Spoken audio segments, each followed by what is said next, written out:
My name is Rosendo Alcaraz Jr. and I have a 1983 Oldsmobile Cutlass Supreme Brougham. My Cutlass has a LS1 with a 4L60E. We've also added some QA1 upper and lower control arms. We added some coilovers. We got some spindles, rotors, and calipers from a newer style Blazer. We ordered some Rushforth custom wheels, Dakota digital gauges, LED headlights, quick performance rear end. We went with all disc brakes. We're using the Holley Terminator X Max to run the engine and transmission. We went with 275 in the front tires. We went wider in the back with 315s, and we had to notch the frame a little.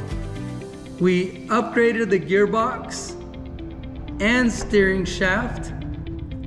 We deleted the vinyl top due to rust, and we added a Monte Carlo SS spoiler. I am Mexican American. Both of my parents were born in Mexico, which is where my dad started working on cars since he was a kid, literally. I was born in Amherst, Texas, which is only 8 miles from Sudan, where I've lived all my life. I was born at the old hospital there in Amherst, Texas. When I started school, all I knew was Spanish. So when they dropped me off, I was a little scared. I didn't understand what teachers were telling me, and I had a hard time through kindergarten, first grade, second, and third. When I got to third grade, they told my mom I wasn't where I was supposed to be. If she wanted to, she could hold me back. So she held me back in third grade.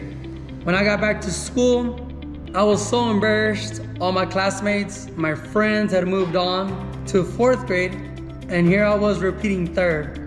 That's where the embarrassment was so big that I told myself I have to learn this, I have to do better. Starting that year, I started doing good in school, and I did great the rest of my elementary, junior high, high school. For the first 10 years of my life, we lived in a small house out in the country, which we loved. We would run around free all over the place as kids. We would run across rabbits, skunks, rattlesnakes, owls, coyotes, and fox. This is where everyone would bring their cars to get worked on and get fixed by my dad. He would do overhauls and fix what others couldn't fix. So they would tell them we took it to some guy, couldn't fix it, they'd bring it to my dad. He'd get it running. My mom and I would help with what we could. We would clean parts most of the time and just hold the light for my dad. This is where I became interested in cars. In 1985, my parents bought a 1983 Oldsmobile Cutlass Supreme Brougham, just like what I have back here right now today. That car was white with maroon interior. I fell in love with that car. I remember taking a family vacation to California in that Cutlass, and we made some amazing memories that I'll never forget. I knew this was the car I wanted when I got old enough to drive. Since I was 10 years old, I would go and work in the fields and hoe cotton. And as a 10-year-old kid, I would work all day, and when I got my check, I would give it to my parents. I would work hard for this money, and I felt so good giving them this check. It was just an awesome feeling. I guess since I was a kid, I've always liked helping and giving. In 1993, our baby sister was born, and my dad hurt his back at work. He broke several discs in his back, and he was down. He couldn't do much. It was a rough time for us. He had his first surgery. It was not a success. And after that surgery, my mom and I would have to get him up. My mom would have to bathe him. He just couldn't do much. And for a man like my dad that worked really hard and was always doing something, that was really hard on him. After the first surgery, they said they were gonna do a second one. And the second time went a little worse They accidentally cut an artery and he was literally bleeding to death, and they lost him on the table for a little bit. That was a scary moment. They couldn't bring him back. They were having trouble. Finally, they were able to bring him back. My mom was the one who was able to see him when they got him to the room, and she said he was really swollen, and my dad's a thin man. It still was not a successful back surgery. He's still in pain all the time. He couldn't really move as much, but he said he'd rather be in pain or in a wheelchair than dying. He never let himself have another surgery. He's doing better. He's always has pain, but he always tries to help us when we're doing something. He tries to do what he can, and he's not disabled up here. So that man knows a lot, and he's helped us through a lot of stuff that we need done. This is when we had some rough times because we didn't have an income for a little bit, and we still had some payments, bills like everybody else. We managed, and here we are today. So when I turned 15 and I got my permit to drive, I wanted a 1983 Oldsmobile Cutlass, like the one we had. I wanted that year because that's what we had growing up. So we started looking around. The ones we found were in horrible condition, and they still wanted thousands for them. We finally ran across this one. I believe the guy wanted $1,000 for it, and we got it for $800. It didn't run very well at all. On the highway, we drove it home at 30, 35 miles per hour from Lubbock, which is an hour drive. Took us a lot longer than that to get home. My sisters, 3 of them were little at the time, and they wanted to ride in the new car, which was this old car right here. And they were so excited. I remember their little faces. I knew that we could fix it and get it running someday because my dad knew what to do. So we got it running faster than that, but at first, it would die on us on the way to school. My other sister, she'd be so embarrassed. I would just throw it in neutral, start it, and keep going. I started to work at a grocery store, sacking groceries. And I remember my checks were like $135 a week. And I had to drive 30-mile round trip. So part of that 135 would go towards gas. But I remember trying to help in what we could. When I was gonna graduate, we built a 350 for it because we needed to run a little bit better to go and come from college. Installed it in the car, ran good, and that's what we drove for about 21 years. So I've had this car for 26 years now. My dad and I have done a lot of work. This car means a lot to me and has a lot of sentimental value.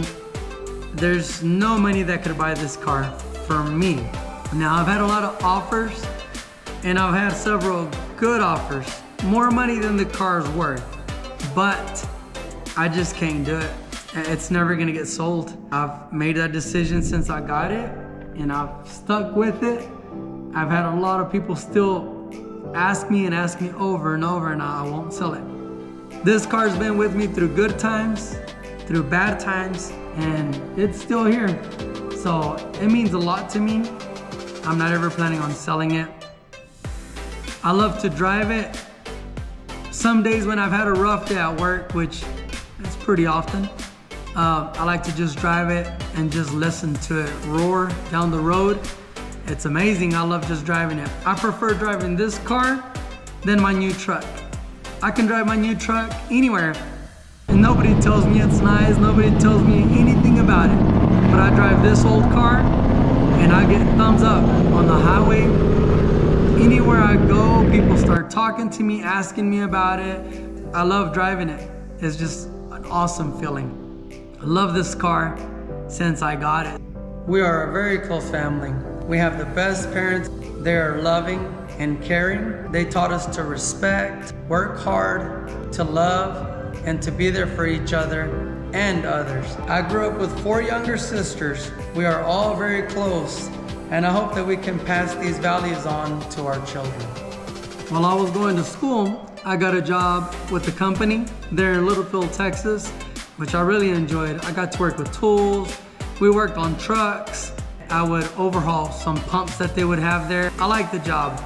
I only worked there about a couple years, and the company closed down. They went bankrupt or something happened. We all lost our jobs.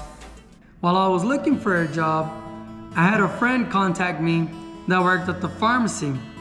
and she asked if I was needing a job. They had one for me. I would be the delivery boy. I took it. I started at $6 an hour. I didn't know anything about pharmacy, but delivering, I could do that. I really enjoyed that job. You just got your deliveries, turned up your music, drive around. It wasn't too good of pay, but I was at least getting some income. When I started there, they asked if I wanted to become a technician and start studying and preparing myself for a test. I told them that I would try it, and they set my test up in 2 months. I didn't know the difference between a brand and generic drug. I didn't know anything at all about pharmacy. I studied and tried to learn. Everything was just so much. In 2 months, I didn't think I would pass it. I went and took the test, and I passed the test. So I became a pharmacy technician. There was a particular pharmacist, and pharmacists, well, they're above the techs, so they're your boss. She would get angry, throwing stuff. Because of that, I was thinking about quitting already the first week or so. I didn't like that kind of environment to work. I just don't work well around people like that. I'm not a quitter, and I decided I was gonna learn all the stuff I needed to do my job. When they would put me to learn, that pharmacist would tell them to move me from there because I didn't know anything and I was too slow.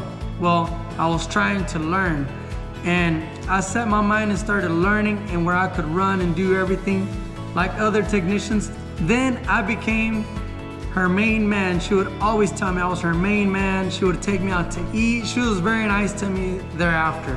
It was hard at first, but I made a decision that I was gonna learn this and I wasn't gonna quit. Later, I was the trainer for any new employee that came in the store. I would teach them what they needed to know and how to do their job. And I was one of the lead techs. The company thought about opening up the first telepharmacy in Texas. My boss said that I was the technician for the job if I wanted it. So I thought about it. A lot more responsibility. I was gonna be the only tech there and do everything by myself.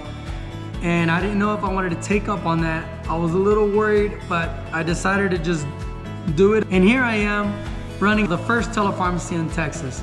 I started off as the delivery boy, to technician, to the trainer, to now running this store. And I've been there 19 years. I've been running that store for a little over 5 years.